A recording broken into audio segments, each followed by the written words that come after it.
Welcome to Optics Trade Debates. In today's episode, Andras and myself, Theodor, we will discuss differences and general features of Meprolight M5 and Meprolight MOR. So two similar products, but different in features and in general appearance, and also they have a huge difference between themselves in the price.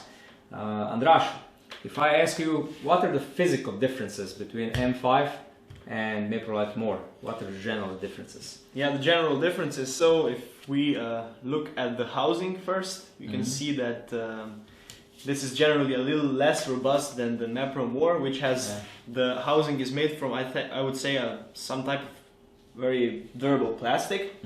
This one is made, I think, from metal, and the hood is made from plastic. From plastic as well. Yeah. It's a different material than this, but in general you can see that MOR is much more robust. Yes. I also think it's 150 grams heavier or something like that. Yeah, so I believe that this one is around 310 grams, this one around 460 grams, so 150. roughly. Also in size, I would say the MOR is quite a lot bigger. Yeah. The batteries, the M5 has one battery, the MOR has two batteries. The MOR always needs two batteries? Or no, actually one is, so it drains energy only from one, and one is for, I would say, reserve energy. In case the battery dies, then it starts draining energy from the other one. But what if both battery dies? If both battery dies, there is still a mechanism that that allows the device to function. So it has a, I would say, inbuilt radioactive material. The tritium is, the tritium is inside, so the tritium powers the, similar to M21, it powers the device at night, and at day a special optical fiber, I would say. Yeah, here, I think here is the window, or on the other side, and then the intensity level of the red dot is always self-regulated based on the ambient light. Yeah, but with here you can toggle between, this is not difference here, but with M21 it only works dependent on the ambient light. Here you can choose from switch from passive to active, and then you can regulate the dot level. But M5 basically offers the same function. You can switch between levels of intensity, except that this one does not have passive mode. Yeah. Only active. So this one without a battery doesn't work. Doesn't work. This one does. MOR can work without a battery, but you can also use the battery to adjust the intensity level. This one has 3 different levels, and this one has 4 levels. Yeah. If we look at the mounting, they're very similar with 2 levers, even though I would say on MOR the levers are far more robust and bigger. So I would say this one they will sustain more harsh environment and beating and everything than on M5. Even though M5 is also robust, but this one is even more robust. But what optically? When we look through both of them, I see that the M5 has a square window. It's a bigger window than with MOR. Mepro MOR. And the MOR has a completely round window, the same like on the M21, I would say. It's even the tintage appearance is the same as with M21, but as you said, the field of view is much smaller when you look through the Mepro MOR compared to the M5. Yeah. So yeah, it has a blue tint, the same like M21, but okay, it works without a battery. This is also very important, which M5 doesn't. This MOR also features 2 lasers. That's right. Laser pointers. You activate them with this switch. So, like this. Oh, I have to set here the laser. Okay, it works. I will also point it to the camera. So it works like a laser pointer.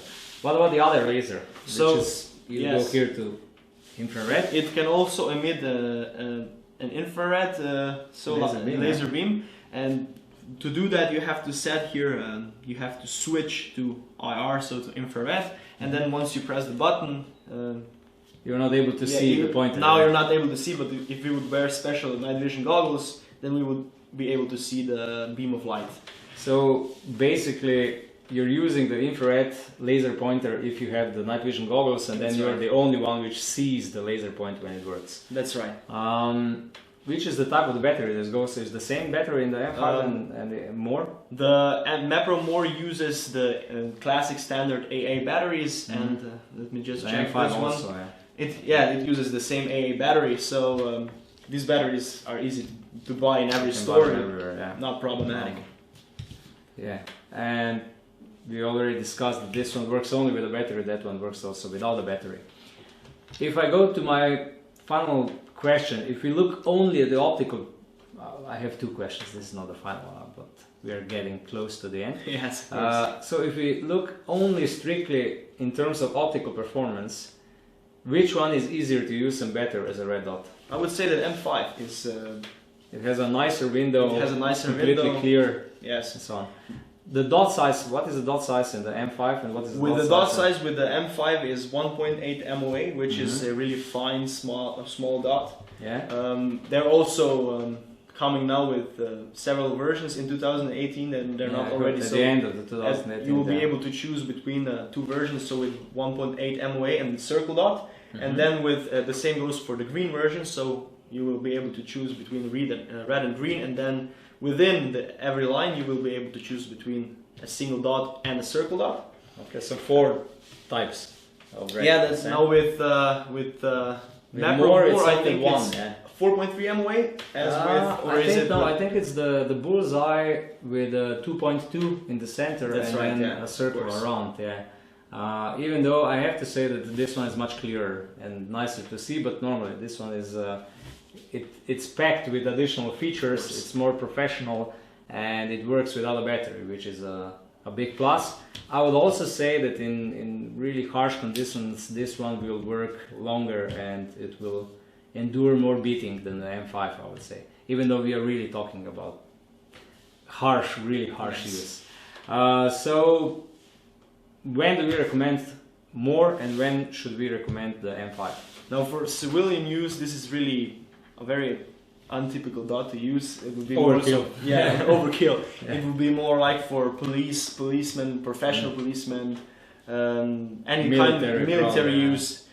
So with M5, it's also used by some, I would say, preppers. So it's a little bit more civilian oriented, even though it's for the military mostly. But even civilians But you can use it yeah. on the IPSC, dynamical shooting, and so on. It works well, and It works well, and I would say at the moment it offers one of the best optical performances out there in the field of red dot sights. yeah, it has a huge window and a really clear dot. And it's so really robust, so you can basically bump it anywhere and you won't sustain any It will damage. still work, yeah. It still work. Well, I hope we covered most of the issues and most of the questions. If you forgot anything, please use comments on this YouTube video or send us an email and we will reply. And normally, if you like our channel, please subscribe. Thank you for watching. Bye. Bye.